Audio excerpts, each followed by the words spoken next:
Hola, muy buenos días. Todavía tengo frío, es notable. Apenas pasé una semana recuperándome de una gripa muy fuerte, así que tengo que abrigarme aún en mi propia casa. Como siempre, buenos días y sean todos bienvenidos y gracias por acompañarnos en este devocional de la Iglesia Bíblica Torrefuerte correspondiente al martes 20 de febrero del año 2024. Que sea de bendición para ustedes. El domingo pasado en la iglesia vimos que el verdadero discípulo tiene ciertas características. Vimos específicamente las prioridades de un verdadero discípulo. Vamos a ver varios aspectos, tanto positivos como negativos, de las prioridades del verdadero discípulo en nuestros devocionales en esta semana. Hoy vamos a ver un ejemplo negativo, que no hacer, o, si lo ponemos en otra forma, prioridades equivocadas que no debe tener un discípulo. En este caso, de dos personas que mostraron que no tenían las características de un verdadero discípulo de Jesús porque sus prioridades estaban confundidas. Déjame leerles esta porción de Hechos, el capítulo 5 de la Nueva Traducción Viviente. Había cierto hombre llamado Ananías, quien junto con su esposa Zafira vendió una propiedad y llevó solo una parte del dinero a los apóstoles, pero afirmó que era la suma total de la venta. Con el consentimiento de su esposa, se quedó con el resto.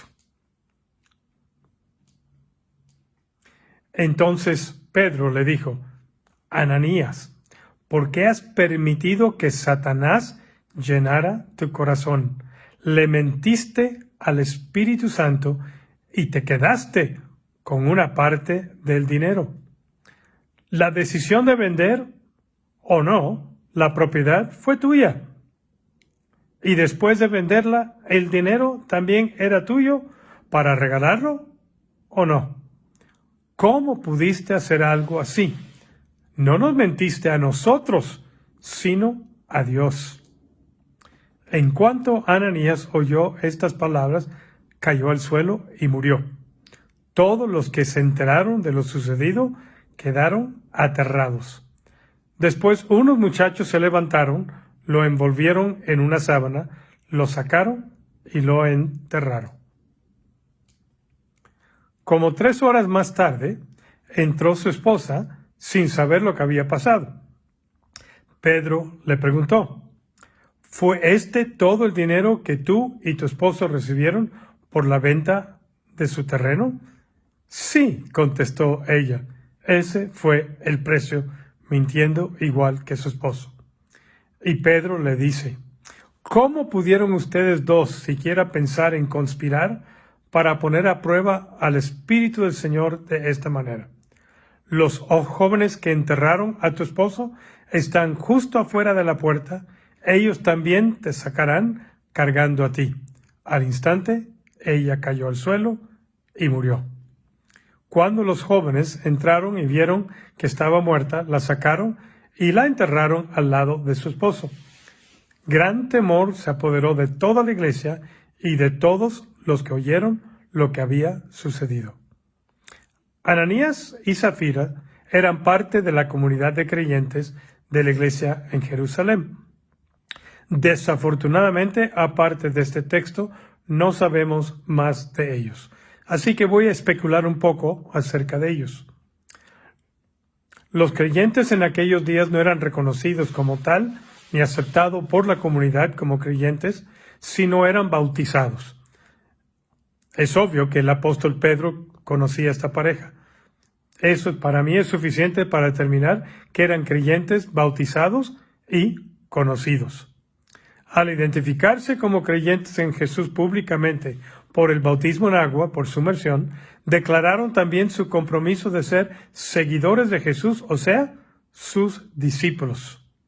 Podemos concluir que también eran personas con posibilidades económicas porque tenían una posesión que vendieron. Posiblemente tenían otras porque no dice la propiedad, sino una propiedad. Al final del capítulo 4 vimos cómo había un verdadero amor entre los creyentes demostrado por la venta de las propiedades y casas de los que tenían más posibilidades económicamente hablando para que toda la comunidad tuviera lo necesario. Y leemos así en Hechos 4:34. No había necesidad entre ellos porque los que tenían terrenos o casas los vendían y llevaban el dinero a los apóstoles para que ellos lo dieran a los que pasaban necesidad. Los últimos versículos del capítulo 4 nos menciona específicamente el nombre de una persona que vendió una propiedad como un ejemplo positivo de lo que había dicho Jesús acerca de las prioridades de un verdadero discípulo. Busquen el reino de Dios por encima de todo lo demás y lleven una vida justa y Él les dará todo lo que necesiten. Versículo 36 menciona el nombre. Por ejemplo, había un tal José a quien los apóstoles le pusieron el sobrenombre Bernabé, que quiere decir hijo de ánimo.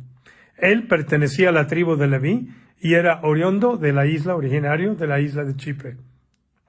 Vendió un campo que tenía y llevó el dinero a los apóstoles.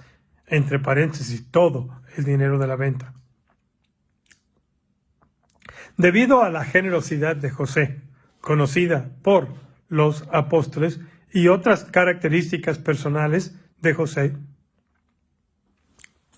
los apóstoles le dieron un apodo significativo. Le pusieron el nombre Bernabé, que significa hijo de consolación o de ánimo.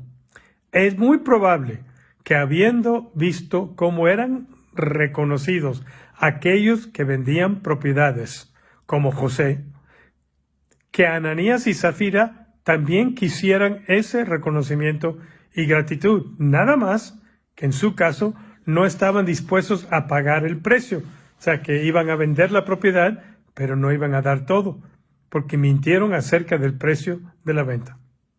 ¿Qué es lo que buscaban Ananías y Zafira? ¿El reino de Dios o su propio reino? Creo que es obvio que estaban más interesados en pretender ser generosos para engrandecerse entre la comunidad de creyentes en Jerusalén. Es obvio para mí. Pudieron haber vendido la propiedad y decidir dar solo una parte de la venta a los apóstoles, sin pretender que el precio era otro. Pero querían pretender que lo dieron todo, como muchos otros. Pero porque tenían sus prioridades equivocadas, mintiendo, diciendo públicamente que habían dado el precio total de la venta de su propiedad, se ve claramente que tenían prioridades equivocadas o incorrectas. Ahora, ¿cómo supo esto Pedro? No dice el texto, pero en alguna manera se le fue revelado por Dios. El resultado fue de esta mentira la muerte tanto de Ananías como Zafira. ¿Por qué tan drástico el castigo por una mentira sobre el precio de una propiedad? Como José había sido un ejemplo positivo para animar a la iglesia, este fue un ejemplo negativo para que la iglesia no hiciera tal cosa. Este resultado causó gran temor en la comunidad que supieron lo que había pasado. Tanto como Bernabé fue un ejemplo positivo de las prioridades correctas de un verdadero discípulo, Ananías y Zafira fueron un ejemplo negativo de prioridades incorrectas, equivocadas, que impactó a la comunidad negativamente para enseñarles positivamente a buscar primeramente el reino de Dios y no mentir para construir su propio reino o engrandecer su reputación. Gran temor se apoderó de toda la iglesia y de todos los que oyeron lo que había sucedido, dice el versículo 11. Asegurémonos en este día que todo lo que hagamos y todo lo que decimos sea para glorificar a Dios y no para glorificarnos a nosotros mismos. Busquemos primeramente el reino de Dios. Padre, qué ejemplo tan fuerte. La muerte de dos creyentes para que eso sirviera como ejemplo de que tenemos que tener las prioridades correctas, pero sobre todo no mentir para pretender ser algo que no somos. Permítenos acercarnos y buscar tu reino el día de hoy en todo lo que hagamos y todo lo que decimos. Por Cristo Jesús. Amén. Nuestra próxima transmisión virtual será mañana miércoles 21 de febrero a las 19:30, 7:30 de la noche. Igual será nuestro servicio de entre semana presencial. Seguimos con la nueva serie de mensajes sobre nuestras emociones humanas y sus implicaciones espirituales. Y como siempre, tendremos ministerio para niños entre 5 y 11 años de edad. Gracias por acompañarnos en este breve devocional. Nos vemos mañana en nuestro próximo devocional a las 9 de la mañana. Les esperamos. Cuídense mucho. En estos días hay mucha gripa e influencia por ahí. Dios los bendiga ricamente y que tengan un muy excelente día. Nos vemos.